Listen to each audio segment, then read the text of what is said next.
probably for political reasons. Congressman Gowdy of South Carolina joins us now. Congressman, thanks for coming on. Yes, sir. Thank you. So I don't really know what the purpose of all these statements from members of the committee are on both sides. I'm paying close attention. I'm totally confused.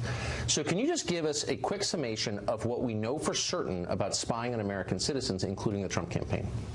Well, what we know is that if there is an evidentiary basis for the president's tweet, it has not been shared with the public. So we'll get that out of the way. The allegation was very specific. President Obama wiretapped Trump Tower. Yes. There's not an evidentiary basis for that.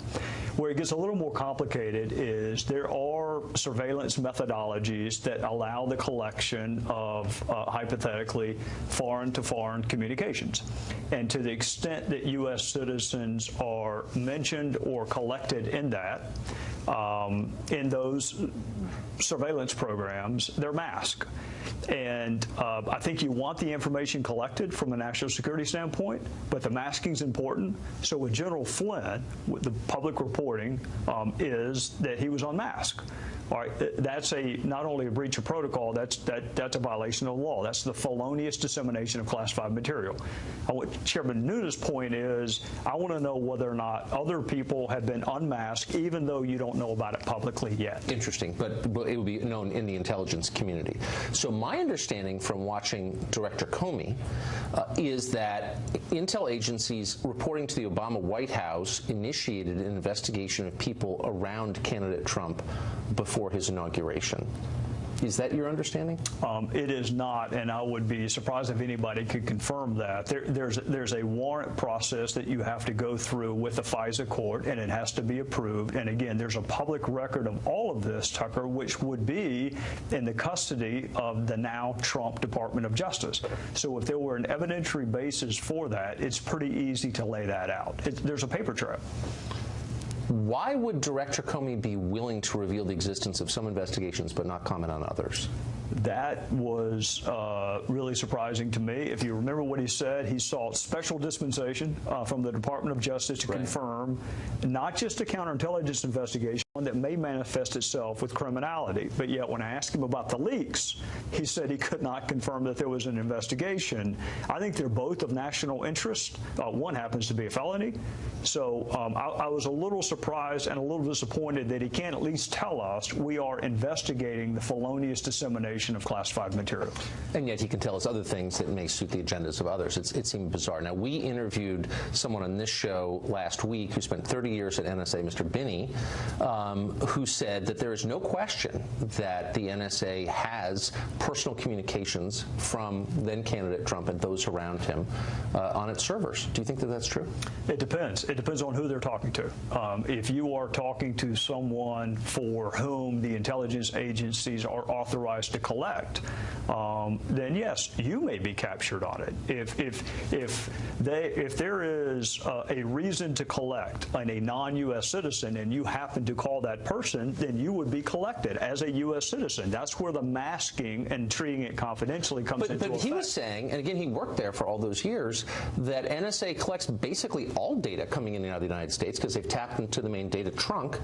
And the question is, what do they do with it? But they have it. Is that your understanding? Is that true? I think that's a little broader than what my understanding is. You would have to get a warrant. If you're talking about a U.S. citizen, you have to get a warrant, application, FISA court. If you are talking foreign to foreign, it's a separate analysis. If you're talking U.S. to foreign, it's still a separate analysis and one that would require going to the FISA court. So my last question, you sit on the committee that oversees our intelligence agencies. Are you satisfied that if you request a specific accounting of something that you're going to get it, you're going to get a straightforward answer and get the entire answer?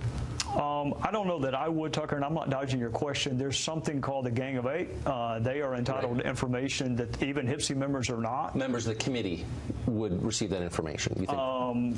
Speaker of the House, the minority leader, ranking member, and the chairman of HPSI are four in the Gang of Eight. If you're just a HPSI member like I am, I get it, but you think they can get whatever they want and they can get the full story and the intel agencies will give it to them and feel the obligation to give it to them? They should, and I'll only caveat it by saying should, because when one source has the information, the other's requesting it, you never know what you're not given. You never do know should. that, and that's the concern for ordinary voters like me. Yes, sir. Congressman, thanks for coming on. I appreciate it. Thank you. Gowdy of South Carolina will be at the hearing, of course, and he joins us now. Mr. Gowdy, thanks a lot for coming on. Yes, sir. Thank you. So it does seem, in light of the foreign policy developments of the past month or so, where the United States has assumed a hostile posture toward Russia, that most people have kind of decided, you know, how would Trump be doing the bidding of Vladimir Putin when he and Putin are so at odds? So why, given that, is this going forward? Well, I think some of the folks initially who thought that that was the motive behind, you have to accept as accurate that Donald Trump colluded and coordinated with the Russians, right, and that they had a motive to help him. So all of those assumptions had to be made before you can then say, but he's taking a more belligerent stance towards Russia, therefore that must not be true. I started ground zero. What happened in 2016, whether it was Russia or another foreign actor, did they try to interfere with our election? What was our response in 2016? Not 2 months ago, 2016. What did we know? What did we do about it? The felonious dissemination of classified material, to me, is always relevant. Whether it's in the headlines or not, it's always important, and the issue of unmasking is important. But it does seem like, look, in a world where there's only so much time and so many priorities, in a Congress where, you know, we didn't get a wall passed, Obamacare has not been repealed or replaced, where there are a lot of priorities that the president ran on remain unfulfilled, for the Republicans in the body to pursue it as basically a fever dream from CNN seems a little weird. Well, there are 6 of us, 3 Rs and 3 Ds, that right, kind of been assigned to the task force, and we're all on House Intel. So we do have broad jurisdiction, but it doesn't include the border wall, it doesn't include health care, it doesn't include tax reform. We're just intelligence. So whether it's North Korea, whether it's human trafficking in South America, right, it's what we're supposed to do, and providing oversight over the intelligence community is part of it.